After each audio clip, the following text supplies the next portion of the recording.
आज माझी मम्मी वाटाणा बटाट्याची भाजी कशी बनवतात ते सांगणार। कढईमध्ये 3 माप तेल टाकले, तेल गरम झालं। हा एक कापलेला कांदा आहे ते पण टाकून देते। माझी मम्मी कांद्याला भाजून घेते। आता कांदा भाजण्यासाठी मम्मी थोडंसं मीठ टाकणार।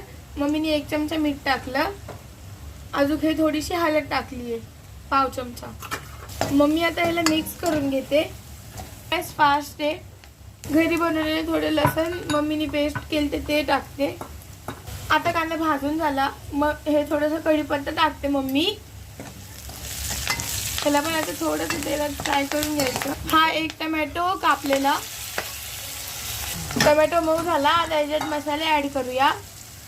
धना पावडर 1 चम्मच, किचन किंग मसाला 1 चम्मच, जिरा पावडर 1 चम्मच, मिरची पावडर 1 चम्मच।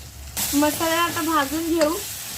हे थोडंसं वाटण आहे। वाटणची रेसिपी तुम्ही मम्मीच्या चॅनलमध्ये जाऊन बघू शकता। मम्मी थोडंसं पाणी टाकते। अर्धा किलो वाटाणे आहेत, अजून 1 बटाटा मम्मीने कापला। हे थोडेसे असे अर्धे थोडेसे शेंगा ठेवला। असं ते आपण जसं शेवग्याच्या शेंगा खातो तसं हे पण खायचं, खूप मस्त लागतात खायला। त्याला मस्त तरी आली आहे। आता हे बटाटा टाकून द्यायची। मी आता त्याला मिक्स करतीये। मम्मीने 1.5 ग्लास पाणी टाकलं। 10 मिनिटं शिजवणार आता। 10 मिनिटं ह्याला आता शिजवणार। 10 मिनिटं झाले भाजीला शिजून। आता बटाटा आहेत ते तुम्हाला जर आवडतं तर तुम्ही बटाटे मॅश करा। मॅश केलेले बटाटे पण मस्त लागतात खायला। वरतून थोडीशी कोथिंबीर टाकायची।